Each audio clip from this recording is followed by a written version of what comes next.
ഉമ്മൻചാണ്ടി മന്ത്രിസഭയിൽ വനം, കായികം, സിനിമാ വകുപ്പ് മന്ത്രിയായിരുന്ന ശ്രീ കെ ബി ഗണേഷ് കുമാർ സാറിൻ്റെ പേഴ്സണൽ സ്റ്റാഫിൽ അംഗമായിരുന്നു ഞാൻ. അതായത് 2011 മുതൽ 2013, അതായത് 2/4/2013 അദ്ദേഹം രാജിവെക്കുന്നത് വരെ.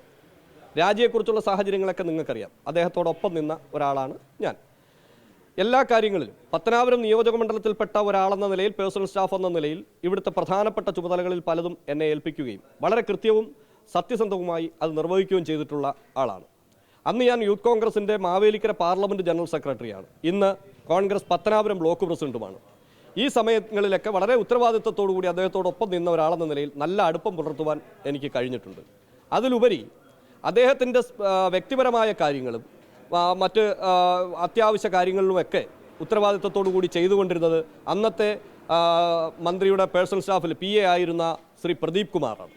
എന്നാൽ 2013 അദ്ദേഹത്തിൻ്റെ പിതാവ് ശ്രീ R ബാലകൃഷ്ണപിള്ള സാർ, കേരള കോൺഗ്രസ് ബിയുടെ ചെയർമാനായ ശ്രീ R ബാലകൃഷ്ണപിള്ള സാർ, ഞങ്ങൾക്ക് കേരള കോൺഗ്രസ് ബിക്ക് കേരളത്തിലെ മന്ത്രിസഭയിൽ പ്രതിനിധി വേണ്ട എന്ന് പറഞ്ഞുകൊണ്ട് ശ്രീ ഗണേഷ് കുമാറിനെ രാജിവെപ്പിക്കണം, അദ്ദേഹത്തെ പിൻവലിക്കണമെന്ന് ആവശ്യപ്പെട്ടുകൊണ്ട് ഉമ്മൻചാണ്ടി സാറിനും അതുപോലെ അന്നത്തെ സ്പീക്കറായിരുന്ന ശ്രീ G കാർത്തികേയൻ സാറിനും കത്ത് നൽകുകയുണ്ടായി. അവിടെയെല്ലാം ഉമ്മൻചാണ്ടി സാറ് ഇദ്ദേഹത്തെ സംരക്ഷിക്കുകയാണ് ഉണ്ടായത്. എന്നാൽ 2013 അദ്ദേഹത്തിൻ്റെ മുൻ ഭാര്യ ശ്രീമതി യാമിനി തങ്കച്ചി തിരുവനന്തപുരം മ്യൂസിയം പോലീസ് സ്റ്റേഷനിൽ ഒരു ഗാർഹിക പീഡന കേസ് നൽകുകയും ആ ഗാർഹിക പീഡന കേസ് രജിസ്റ്റർ ആകുകയും ചെയ്തു. നിങ്ങൾക്കറിയാം, കേരളത്തിൻ്റെ നിയമസഭയിൽ ഒരു മന്ത്രിയായിരിക്കുന്ന ആളിൻ്റെ പേരിൽ ഗാർഹിക പീഡന കേസ് രജിസ്റ്റർ ചെയ്താൽ വളരെ 24 മണിക്കൂറിനകം അദ്ദേഹത്തെ അറസ്റ്റ് ചെയ്യണമെന്നുള്ള വ്യവസ്ഥ അല്ലെങ്കിൽ നിയമം കിടക്കുന്ന സാഹചര്യത്തിൽ കേരളത്തിലെ ഇടതുപക്ഷ സംഘടനകൾ നിയമസഭയ്ക്കകത്തും നിയമസഭയ്ക്ക് പുറത്തും അതിശക്തമായ പ്രക്ഷോഭങ്ങൾ സംഘടിപ്പിച്ചു. തുടർന്ന് മന്ത്രിക്ക് പിടിച്ചു നിൽക്കാനാകാതെ മന്ത്രിയെ അറസ്റ്റ് ചെയ്യുന്ന സാഹചര്യം ഒഴിവാക്കുവാൻ അദ്ദേഹം രാജിവെക്കുകയുണ്ടായി. എന്നാൽ അന്ന് പറഞ്ഞ ചില കാര്യങ്ങളിൽ മന്ത്രി രാജിവെക്കുന്നത് കേസിൻ്റെ അടിസ്ഥാനത്തിലാണെങ്കിൽ കേസ് പിൻവലിച്ച് തിരികെ വരുമ്പോൾ അല്ലെങ്കിൽ കേസ് അവസാനിക്കുമ്പോൾ തിരികെ എടുക്കാം എന്നുള്ള ഒരു ധാരണ ഇവർ തമ്മിലുണ്ട് എന്ന് പറയപ്പെടുന്നു. അതൊന്നും നമുക്ക് നേരിട്ട് ബോധ്യമുള്ളതല്ല. എന്നാൽ 2013 അവസാനത്തോടുകൂടി കേരളത്തിലെ അന്നത്തെ തൊഴിൽ വകുപ്പ് മന്ത്രിയായിരുന്ന ശ്രീമാൻ ഷിബു ബേബി ജോൺ സാറിൻ്റെ നേതൃത്വത്തിൽ, UDF നേതാക്കന്മാരുടെ നേതൃത്വത്തിൽ, ചില സുഹൃത്തുക്കളുടെയൊക്കെ നേതൃത്വത്തിൽ ആ കേസ് ഒത്തുതീർപ്പാക്കുകയും പ്രശ്നപരിഹാരം ഉണ്ടാവുകയും ചെയ്തു. അന്നും ആ സമയങ്ങളിലും ഇദ്ദേഹം രാജിവെച്ച് ഈ കേസ് ഒത്തുതീർപ്പാക്കുവാൻ നിൽക്കുന്ന സമയങ്ങളിലൊക്കെ ഒരു ആത്മ സുഹൃത്തായി ഒരു പേഴ്സണൽ സ്റ്റാഫായി തന്നെ കൂടെ ഉണ്ടായിരുന്ന ആളെന്ന നിലയിൽ പല കാര്യങ്ങളും നമ്മളോട് തുറന്നു പറയുമായിരുന്നു. എന്നാൽ ചില സാങ്കേതിക കാരണങ്ങളാൽ ഇദ്ദേഹത്തെ തിരികെ മന്ത്രിസഭയിൽ കൊണ്ടുവരുവാൻ കഴിഞ്ഞില്ല, അദ്ദേഹത്തിന് മന്ത്രിയാകുവാൻ കഴിഞ്ഞില്ല. ഇതിൽ വൈരാഗ്യം പൂണ്ട്, ഇതിൽ ശത്രുത പൂണ്ട് തിരികെ എടുക്കാമെന്ന് പറഞ്ഞ ശ്രീമാൻ ഉമ്മൻചാണ്ടിയോട് അതികഠിനമായ ശത്രുത വെച്ച് പുലർത്തിയ ഇദ്ദേഹം പല സമയങ്ങളിലായി എന്നോട് പറഞ്ഞിട്ടുണ്ട്, എന്നോടും പല സഹപ്രവർത്തകരോടും പറഞ്ഞിട്ടുണ്ട്.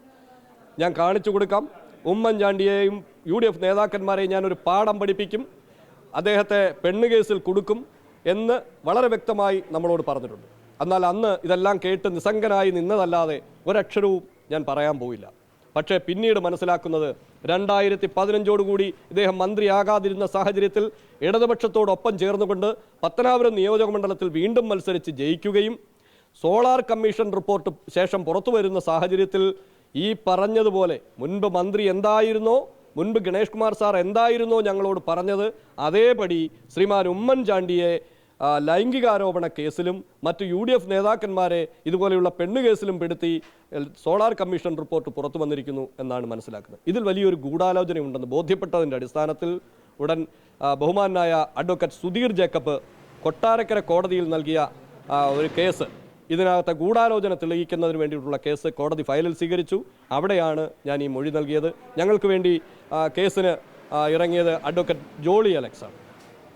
സരിത എസ് നായർ അവിടുത്തെ സ്ഥിരം സന്ദർശിക്കുകയായിരുന്നു മന്ത്രിയുടെ ഓഫീസിലെ. ഈ സരിത എസ് നായർ എന്ന് പറയുന്ന സോളാർ സ്കാമിലെ പ്രതി, ഞാൻ അദ്ദേഹത്തിൻ്റെ ഏറ്റവും അടുത്ത നിയോജക മണ്ഡലത്തിലെ പ്രധാനപ്പെട്ട ചുമതലകൾ വഹിച്ച ആളെന്ന നിലയിൽ ഇദ്ദേഹത്തെ കാണുവാൻ രാത്രിയെന്നോ പകലെന്നോ ഇല്ലാതെ ഔദ്യോഗിക വസതിയിലും അതുപോലെ തന്നെ മന്ത്രി ഓഫീസിലുമൊക്കെ പല സമയങ്ങളിൽ കടന്നു ചെല്ലാൻ സാഹചര്യമുണ്ടായി. ഈ സമയങ്ങളിലൊക്കെ പല തവണകളിലായി ഈ സ്ത്രീയുമായുള്ള അടുപ്പം എനിക്ക് ബോധ്യപ്പെട്ടിട്ടുണ്ട്. ആ സ്ത്രീ സരിത എസ് നായരും ഗണേഷ് കുമാർ സാറും തമ്മിലുള്ള അടുപ്പത്തെ എനിക്ക് നേരിട്ട് ബോധ്യമുള്ളതാണ്. അങ്ങനെ എന്തും ചെയ്യും എന്നല്ല, എന്തായാലും ഇത് ചെയ്യാൻ കൂട്ടു നിന്നിട്ടുണ്ട് എന്നുള്ളത് ഉറപ്പാണ്. തീർച്ചയായും ഈ കത്തും അതിനെക്കുറിച്ച് കൂടുതലായി എനിക്ക് പറയാൻ, ഞാൻ മാധ്യമങ്ങളിലൂടെ കണ്ടും കേട്ടും വായിച്ചു മറിഞ്ഞതുമാണ്. പക്ഷേ കത്ത് അഡീഷണലായി ആദ്യമുണ്ടായിരുന്ന കത്തിൽ ഈ പറയുന്ന ഉമ്മൻചാണ്ടിയെയോ UDF നേതാക്കന്മാരിൽ പലരുമോ അതിൽ ഉണ്ടായിരുന്നില്ല എന്ന് അന്നത്തെ അവരുടെ അഡ്വക്കറ്റായിരുന്ന ശ്രീമാൻ ഫെനി ബാലകൃഷ്ണൻ മൊഴി നൽകിയിട്ടുണ്ട്. അല്ലെങ്കിൽ അടുത്ത ദിവസം വീണ്ടും 12-ാം തീയതി കേസ് നൽകാൻ പോവുകയാണ്. ശരിയാണ്. ഇന്നലെ അദ്ദേഹത്തിൻ്റെ വക്കീല് കോടതിയിൽ പറഞ്ഞത് ഇതൊരു ഇലക്ഷൻ സ്റ്റണ്ടാണ്, ഇത് ഈ ഇലക്ഷനെ ബാധിക്കുന്നതിന് വേണ്ടി പത്തനാപുരത്ത് വാർത്തയാക്കുന്നതിന് വേണ്ടിയിട്ടാണ് ഈ കേസ് ഇപ്പോൾ കൊണ്ടുവന്നതാണ്. എന്നാൽ ആ ഭാഗം നമ്മുടെ വക്കീൽ അഡ്വക്കേറ്റ് ജോളി അലക്സ് പറഞ്ഞത് ഈ കേസ് കൊടുത്തത് 2021-ലാണ്. അന്നും ഞാൻ മൊഴി നൽകിയിരുന്നു. ആ 2021 ശേഷം പാർലമെന്റ് ഇലക്ഷനും നിയമസഭാ ഇലക്ഷനും അതുപോലെ തന്നെ തദ്ദേശ സ്വയംഭരണ തെരഞ്ഞെടുപ്പ് ഇപ്പോൾ കഴിഞ്ഞിരിക്കുകയാണ്.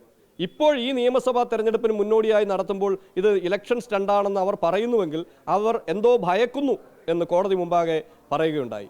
അപ്പോൾ തന്നെ കോടതി പറഞ്ഞു ഒരു കാരണവശാലും കേസ് മാറ്റിവെക്കേണ്ട സാഹചര്യമില്ല എന്ന് പറയുകയും 12-ാം തീയതി അഡ്വക്കേറ്റ് ഫെനി ബാലകൃഷ്ണൻ കോടതിയിൽ ഹാജരാകാൻ പറയുകയും അഡ്വക്കേറ്റ് ഫെനി ബാലകൃഷ്ണൻ ഇന്നലെ ഓൺലൈനിൽ വീഡിയോ കോൺഫറൻസിൽ കോടതിയിൽ ഹാജരാകുകയും ചെയ്തു.